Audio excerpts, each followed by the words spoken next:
培育的课桌又被情书塞满了。早自习还没开始，教室里还带着一点清晨的潮气。培育站在门口，低头看了眼自己桌上那一堆粉色、蓝色、淡黄色的信封，眉心很轻地皱了一下。他像是看见了一道很麻烦的题。我正低头背英语单词，桌面忽然被人敲了2下，看见培育把那一沓信推到我面前。陆之，帮我处理一下。他说得很自然，我点点头，把那些信收进书包。培育家境很好，成绩很好，长得也很好，在一中，他几乎是所有人默认的天之骄子。从高一开始，他桌上就常常出现各种信件。最开始他会自己拿去还给别人，可他太冷淡，也太不擅长应付别人的眼泪。有人会借机跟他说话，有人会红着眼眶问他为什么不看，还有人会追着解释那不是普通情书，只是很重要的心意。培育不喜欢把话说得太重，也不愿意把别人弄得太难堪。后来有一次，他看见我值日时正在整理班级废纸，就把那些信递给我，帮我处理掉，行吗？我那时没多想，接过来替他放进了回收袋。第二天，他把自己的饭卡推给我，说让我帮他带瓶水，顺便也给自己买一份早餐。我知道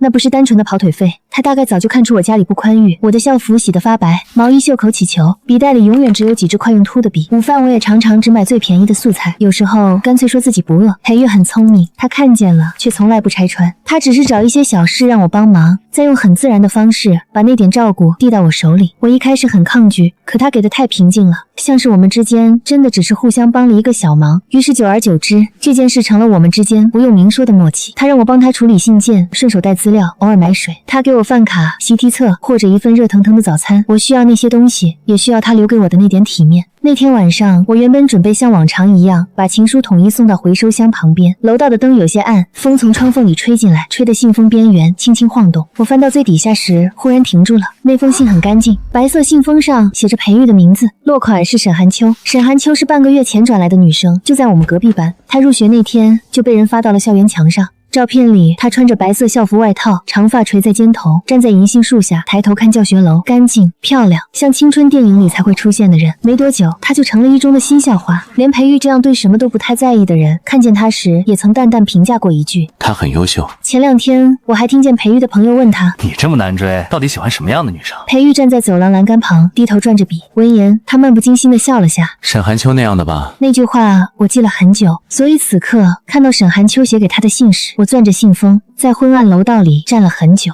如果我像往常一样把它处理掉，培育永远不会知道，可我也永远知道自己藏下过一封他可能会期待的信。最后，我把那封信单独放进了书包夹层。第二天一早，我比平时更早到了教室，培育还没来。这2年，我们一直是同桌，是他主动要求的。理由很简单，我安静，不吵，不打扰他学习，也不会像其他人那样总找机会跟他说话。我也乐得如此。坐在培育身边，我的学习效率很高。他做题快，思路清楚。有时候我卡在某个步骤，他不用我开口就能把草稿纸推过来，随手点出问题。在这个班里，我好像永远是他最顺手照顾的那个人。可我很清楚，那不是喜欢。培育对我好，只是因为他人其实并不坏，而我恰好离他近，又足够安静。我们终究是2个世界的人。他生来站在光里，做什么都轻而易举，而我就算坐在他身边，也注定不会跟着闪闪发亮。没过多久，培育来了。他坐下后，照旧拿出卷子做题。我把手放进书包里，犹豫了很久，终于轻声喊他：培育。少年手里的笔一顿，撩了撩眼皮。有题不会？我摇头，不是。我把那封信递给他。昨天整理的时候漏了一封，你要看吗？放在以前，他一定会说不用。可这一次，他看见信封上的名字，动作明显顿了一下。然后他接过那封信，唇角微微扬起，很浅，却是真的。谢谢。那一瞬间，我忽然觉得心口发酸。原来他也会因为一封情书高兴，只是那封信不是写给我的。过2天，我就看见培育手腕上多了一根蓝色头绳。他上课时转笔，头绳就在腕骨处轻轻晃了一下。我盯着看了2秒，很快低下头。课间，他忽然问我：女生一般喜欢什么样的礼物？我一怔，还没来得及回答，班里一个男生就凑过来。你问陆之干嘛？他整天只知道刷题，问他还不如问我。培育抬眼，声音冷了些：关你什么事？男生讪讪走开。我沉默片刻。你要送谁？培育看向我，他的嗓音微微停了一下。是沈寒秋。原来他和沈寒秋被分到了同一个学习小组。我真心替他们高兴，祝他们一切顺利。最后，我只能看着自己穿到有些起球的毛衣袖口，小声说：抱歉，我不知道。从那以后，我很少主动接近培育，不是赌气，是问心有愧。我明明知道他喜欢沈寒秋，却还是在递出那封信的时候，心里隐秘地疼了一下。这样的喜欢太不体面，我不敢再靠近他。有一天做数学题时，我卡在最后一步，培育坐在旁边，像是察觉到了什么，转了转手里的笔，身体微微侧过来。这原本是我们之间最熟悉的默契，他总能很快发现我的窘迫。可那天我没有像从前一样把卷子推到他面前，我转过身，轻声问后桌的女生：“可以给我讲一下这道题吗？”余光里，我看见裴玉的动作僵了僵，片刻后，他忽然站起身，离开了教室。晚上放学，外面下雨，我下楼时正好遇见裴玉，他撑着伞站在楼梯口看了我一会儿。一起走。以前我们不是没有同撑过一把伞，那时他总会把伞往我这边偏，自己半边肩膀湿透了也不说。可这一次，我摇了摇头，不用了，我伞在教室，我回去拿。雨幕中，裴玉抬眼看我，是吗？他的声音有些低。你今天整理东西的时候，我怎么没看见有伞？你看漏了吧？他捏着伞柄，淡淡点了下头。我知道了。然后他转身走进雨里。之后几天，我们都没再说话。这样的沉默持续到某天放学，我正要离开座位，裴玉却伸手挡了一下。他长手长脚，在外面轻轻一拦，我便被困在座位里。教室里的同学陆续离开，等到四周安静下来，他才盯着我的脸，慢条斯理地开口：“陆之。”他很少这么认真地喊我的名字。我一怔，下一秒就听见他问：“我哪里做的不好，让你不开心了？”裴玉当然没有不好，相反，他一直很照顾我。每次有人拿我的家境开玩笑，他都是第一个冷脸的人。我和别人同时找他帮忙，他也总会先帮我。在这个班里，我在裴玉这里好像永远有一点特殊的优先级。曾经有女同学偷偷问我：“裴玉为什么这么偏向你啊？他不会喜欢你吧？”我想都没想就摇头：“不会，因为我太明白自己的位置了。裴玉的好像光照到我身上时，我会觉得温暖，可光不是为我而来。此刻，我对上他的视线，抿了抿唇，没有不开心，我还有事，先走了。”说完，我头也不回地离开教室。下楼时，我忽然想起有张卷子忘了拿，只好折返回去。在教室门口看见了沈寒秋，她个子高挑，手里提着一个精致的礼盒。我在网上见过那个牌子的东西，很贵，贵到我看一眼价格都觉得自己不该点进去。沈寒秋站在裴玉桌前，笑着说：“谢谢你送的礼物啊。”裴玉垂眸：“你喜欢就好。”沈寒秋又问：“我跟老师说了，想转到你们班，到时候我能和你做吗？”窗外月色很淡，我的心却跳得很快。裴玉没有立刻回答，他敛了敛眉，像是想到了什么烦心事。再说吧。沈寒秋笑笑：“你是在担心没人和你现在那个同桌坐吗？听说他比较孤僻。”我站在门外，手指慢慢攥紧，没有继续听裴玉的回答。我转身，用最快的速度下了楼。没过2天，沈寒秋果然转到了一班。他先站在讲台上做自我介绍，他落落大方，说自己的名字出自水边风录以寒秋。底下有不少人起哄：“裴哥，校花可是为你来的，以后是不是得改口叫嫂子啊？”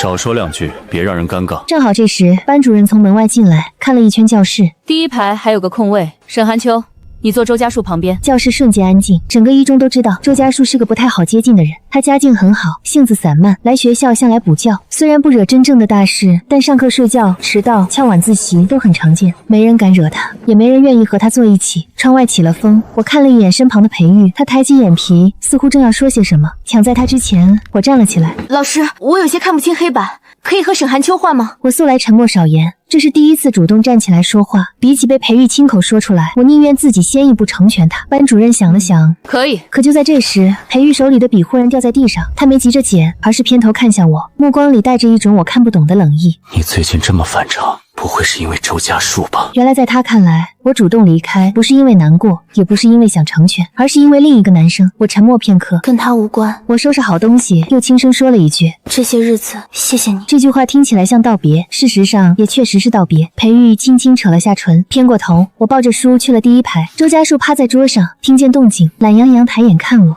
陆之，我有些诧异，因为周家树基本不跟班里的女生来往，也不怎么记人名，可他居然知道我。我点点头，对。他收回视线，没多说什么，只把桌面上的书往自己那边收了收，给我留出位置。整整一天，我都控制自己不要向后看，但裴玉和沈寒秋坐的离我并不远，我总能听见女孩子悦耳的笑声，偶尔裴玉也会低声回他几句。虽然我听不清他们具体说了什么，却能感觉到他们之间越来越熟悉。直到放学，我才松了口气。可走到楼梯转角时，我就被路过的人碰了一下，额头磕到旁边栏杆，一阵刺痛传来。我伸手摸了一下，指尖沾到一点湿润。不算严重，只是痛感让眼眶有些发热。下一瞬，沈寒秋的声音在我头颈响起：“是你自己没站稳，可别算到我头上。”他的声音很好听，可说出来的话却让我心里很不舒服。我抬头看他：“是你撞的。”他愣了一下，像没想到我会反驳。我捂着额头站起身，尽量让声音平稳。你道个歉就行。沈寒秋皱眉，陆之，你是不是太敏感了？我正要开口，却听见一道清冷又熟悉的声音。怎么回事？我回头看见裴玉站在不远处，他手里提着一袋甜点，还有一个粉色书包。那个书包我见过，是沈寒秋的。我像被什么烫到一样，很快移开目光。沈寒秋走到裴玉身边，声音带着委屈：都怪你，买东西买这么久，他非说是我撞了他。裴玉看向我的额头，想走过来看看，可沈寒秋又轻声说：他以前不是经常帮你办事吗？你还总给他饭卡，他那么缺钱，万一是想借这件事让你愧疚呢？裴玉的脚步停住，他看向我，我摇了摇头，努力解释，可是他没有再往前。他站在原地看了我很久，然后低声说：何必呢，陆之？短短5个字，却像一盆冷水把我浇得彻底清醒。我听懂了他的意思，他觉得我不该为了这么一点小事闹得难看。也许在他眼里，如果我真的需要什么，只要开口，他总会帮我，所以我何必这样？可我没有，我只是想要一句道歉。对面，沈寒秋已经接过裴玉手上的甜点，打开吃了一口，他笑着说：好甜。是啊，他那样的人好像一生都应该是甜的，而我出身普通，又受过裴玉太多好意，所以做什么都容易被看清。我什么也没再说，只是看了裴玉一眼，转身离开。那天晚上我自己去了医院，医生帮我处理了额头上的擦伤，又叮嘱我这几天别碰水。回到家时已经很晚了，我打开手机，看见裴玉发来的消息，他给我充了一笔饭卡钱，下面还有2句话：寒秋不是故意的，今天的事到此为止，以后如果还有需要帮忙的地方可以跟我说。我盯着屏幕看了很久，其实说实话，我欠了他很多，他每次让我做的都是一些很小的事，整理情书、拿资料、帮他交作业、顺手买水，可他给我的回报远超过那些小事本身。从前我装作不知道，现在我不能再继续这样了，不是因为我不需要帮助，而是因为我终于明白，只要这份帮助永远由他居高临下的递过来，我就永远无法在他面前站直。于是我回复不用了。想了想，我又补了一句：如果你怕沈寒秋误会，也可以删掉。误会什么？我喉头一梗，也是，我对他来说不过是一个普通同学，是我想多了。我说没什么，我要睡了。发完之后，我等了很久，他最后只回了一个字：我看着那个字，眼睛有点涩，额头上的伤口也隐隐作痛。就在眼泪快要掉下来的时候，屏幕上方弹出一条好友申请：我是周家树。我一愣，点了通过。他发来一句：听说你帮人办事很靠谱。我迟疑片刻，话是这么说，可除了裴玉，我并没有和别人有过这样的默契。不过送上门的活儿也没有拒绝的道理。我回：你想让我做什么？几秒后，他发来一条语音，声音懒懒的，带点吊儿郎当。明天帮我带份早饭吧。第二天一早，我在校门口买了2份早餐，一份是自己的，另一份是周家树的。到教室门口时，正好遇见裴玉。他起初神色冷淡，可看见我手里的2个袋子时，眉梢很轻的动了一下，像是误会了什么。他伸出手：不是说不用了，怎么还帮我带走？话没说完，周家树从旁边经过，直接拿走我手上的袋子。他打开看了眼，不错，谢谢。说完，径直走到座位上。裴玉低头盯着我看了很久，他插着兜，神情绷得很紧。所以是给他的。是。我的话音落下，裴玉忽然冷笑一声，他什么也没说，从我身边走过。我站在原地，没有回头。过了一会儿，后面传来椅子被踢到的声音，是裴玉，他似乎在跟谁说话。上课铃响了，听不到。我没回头，只低头从书包里拿书。抬起头时，眼前忽然出现了一枚创口贴，周家树把它放到我桌上。额头那个好像又蹭到了。他没有问我为什么受伤，也没有多说安慰的话，只是轻描淡写的说了一句：换一个吧。可不知为什么，我又有点想哭。我接过创口贴，很认真的看着他。谢谢。周家树抬眼：这也要谢？我点点头：要谢的。他撑着下巴看了我2秒，忽然笑了一下。陆之，你是不是很不习惯别人对你好？我愣住，他却已经趴回桌上，声音闷在校服袖子里：不急，慢慢习惯。窗外阳光正好，老师拿着课本进来，教室里响起翻书声。那句话很轻，却在我心里停了很久。从那天以后，我和周家树的交流多了起来。他偶尔会让我帮忙带早饭，也会让我提醒他交作业。报酬不再是钱，而是他朋友们顺手带来的牛奶、小零食，或者一本对我很有用的习题册。他朋友很多，大概是看我太安静，他们每次来找周家树，还会顺手跟我打招呼。有人给我带奶茶，买多了别浪费。有人给我带文具，我妹不喜欢这个颜色，你试试。我一开始不太会应对这种热闹，每当这时，周家树就会一脸无所谓的替我接话。他们闲的，不用理。后来我慢慢发现，他们其实都挺好，不像传闻里那么吓人。这样的场景也被裴玉撞见过几次，他每次都面无表情地看着我，和他再也没说过话。可同在一个班，我还是不可避免地见证了不少他和沈寒秋的事。我看见他给沈寒秋讲题，看见他替他拎书包，也看见他在他身体不舒服时把温水放到他桌上。二人倒是很契合。就算裴玉身边已经有了同行的人，还是会收到来自同学的善意表达。那天他处理情书时，正好轮到我值日，等他把信放进回收箱，我正准备拎走垃圾袋，却听见他喊了我一声。这是半个月以来他第一次主动跟我说话。我看见他走到我面前，把一样东西放进回收箱，是一条手链，我自己编的，不值什么钱。那是很久以前，我为了感谢他帮我讲题，悄悄放在他桌上的。他当时没说喜欢，也没说不喜欢，可后来我见他一直收在笔袋里，偶尔拿出来看一眼，我以为他至少是不讨厌的。裴玉看着我，有东西忘了处理。我愣了好一会儿，然后问还有吗？他静静看了我片刻，没有了。那天晚上，我撞见裴玉和沈寒秋站在路灯下，只是并肩站着，影子被灯光拉得很长。沈寒秋低头笑了笑，把手里的围巾递给他。裴玉没有拒绝。我手里的资料书掉在地上，裴玉回头看见了我，我仓皇无措，他沉着脸，一言不发。最后是我先弯腰捡起书，转身离开。那条手链被扔掉之后，我像是终于清醒了一点。原来我以为珍贵的东西在别人那里也可以只是忘了处理的杂物。从那晚以后，我几乎把自己封闭起来，像一只乌龟缩回了自己的壳子里，不再理会任何和学习无关的事。整个班上，我也只跟周家树还有一些交流。就这么过了大概半年，裴玉与沈寒秋终究没能继续走下去。与此同时，周家树告诉我他要出国了。其实我早该料到，我无意中见过几次他在准备雅思，还有一些出国申请材料。他走的那天，我去校门口送他，不远处停着一辆黑色轿车，我不认识车型，却也能看出来那辆车很贵。我不太习惯跟人道别，很明显周家树也不是这种人，他只是单肩背着包看了我一眼。我已经跟苏十年说好了，让他跟你做。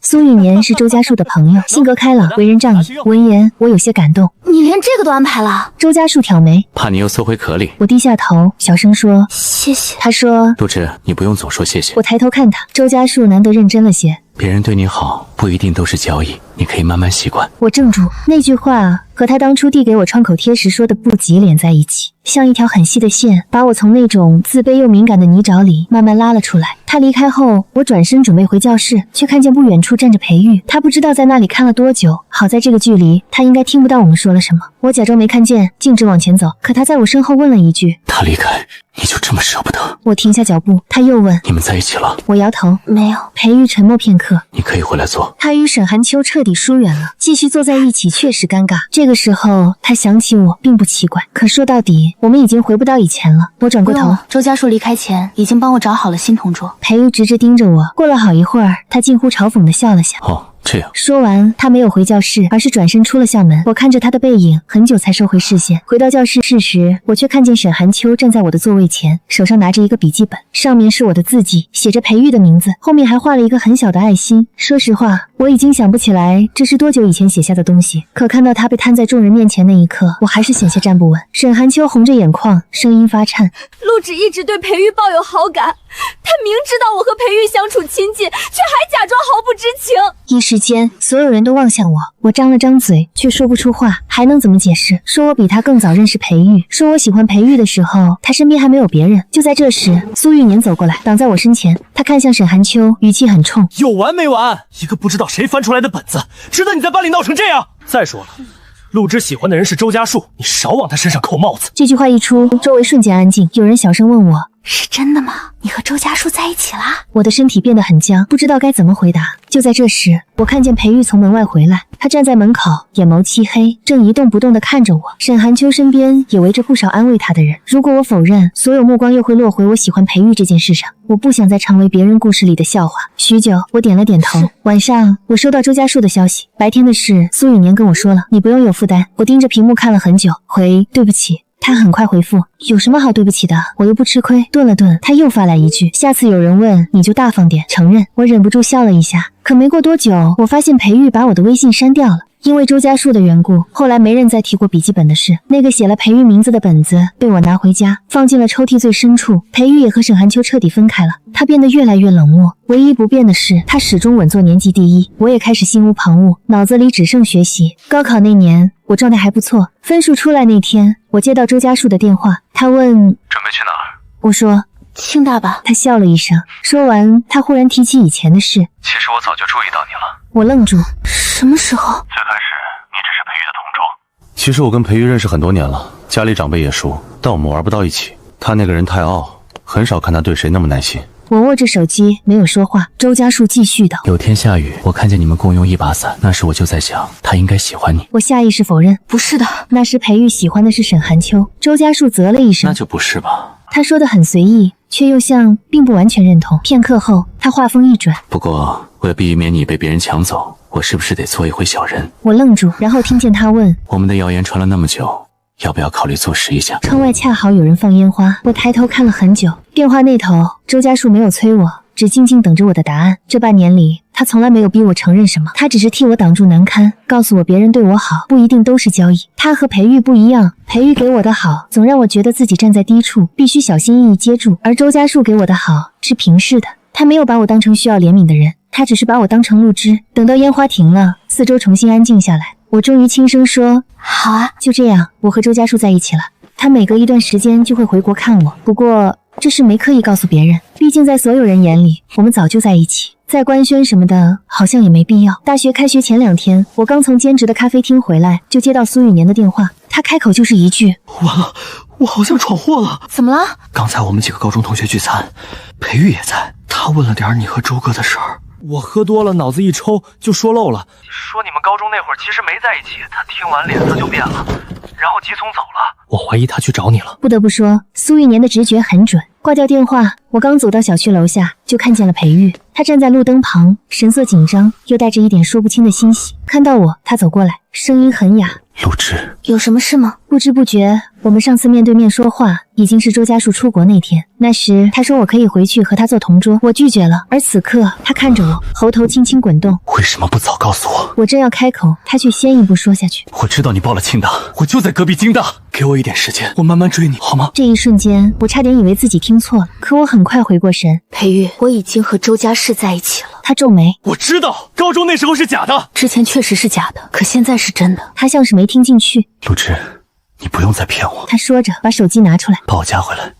之前删掉你是我不对，我那时才明白自己对你的心思。可你说你和周家树在一起，我气不过。他一字一句开始解释从前的事。我当初对沈寒秋只是好感，他看见我换座位会很不舒服。他说他与沈寒秋就此疏远，是听闻他承认楼梯口那次碰撞是有意为之，也听见他在背后说了很多不好听的话。这些真相如果早一点来，或许我会难过，会动摇，会彻夜睡不着。可现在我只是觉得很迟，迟到的解释补不上当时的委屈，迟到的喜欢也接不住已经往前走的人。我的电话就在这时响起，是我妈。她问我怎么还没到家，我松了一口气，对裴玉说：我先回家了，你也早点回去吧。到家后，我吃完饭洗了澡，在打开手机时看见裴玉的好友申请，我犹豫很久，还是点了同意。有些话当面说不清楚，线上也许他能听进去。开学后，裴玉真的开始追我，我解释过很多次，我和周家树已经在一起，可他不信，他总说：你一定要这样推开我吗？我已经因为自大错过你1次了，我不想再错过第2次。他太执拗，我解释的累了，也就不再多说。只是每一次他出现在我面前，我都会清楚地后退一步，不是害怕，是边界。裴玉不知道从哪里知道了我的课表，他总能在食堂、图书馆、教学楼外遇见我。和从前相比，他变了很多。以前那样骄傲冷淡的人，竟然也会耐着性子请我宿舍的女生吃饭，拜托他们多照顾我。他长得好，家世好，成绩也好，就连大学里都有不少女生知道他。室友们很不理解，那可是裴玉啊，多少人想追都追不到，你为什么不同意？我说，因为我真的不喜欢他了。说出这句话时，我自己也很平静。原来有些喜欢真的会在一次次失望里慢慢消失。不久后，我和室友去商场买衣服，那天人很多。等我反应过来时，包里的项链不见了，那是周家树寄给我的，不是很贵的牌子，却是他自己画的图，又找人学着一点点做出来的。收到以后，我一直舍不得戴，只想买一件合适的衣服搭它。可还没等我戴上，它就不见了。我找了很久，也请商场工作人员帮忙看监控，但始终没有找到。我郁闷了好几天，直到某天下午，我从图书馆出来，看见周家树站在门口，他风尘仆仆，像是刚下飞机。陆芷，我走过去，他伸手把一束花递给我。怎么突然回来了？你最近不是很忙吗？再忙也得回来看你。我仰头看他，正要说什么，不远处忽然传来东西落地的声音。我回头，地上是一个熟悉的礼盒，正是我丢失的那条项链。周家树也看到了，他走过去把礼盒捡起来。这是？我摇头，我也不清楚。可不远处柳树下站着裴玉，他看着我们，脸色很淡。我忽然明白了，是他帮我找回来的，也不知道花了多少时间和人力。周家树也看见了裴玉，他没追问，只把项链取出来替我戴上。我的眼光不错，果然适合你。他语气轻松，却握了握我的手，像是在告诉我，他相信我，也相信我们之间的关系。他只陪了我2天，就匆匆去了机场，那边还有很多事等着他。可就这么一会儿，我们一起吃饭的照片就被发到了校园墙上。有人写，怪不得陆之一直拒绝裴玉，原来真的有男朋友。底下有人评论，他们在图书馆楼下的时候，我看到裴玉也在，好像是裴玉帮他找回了项链。这是什么迟来的修罗场？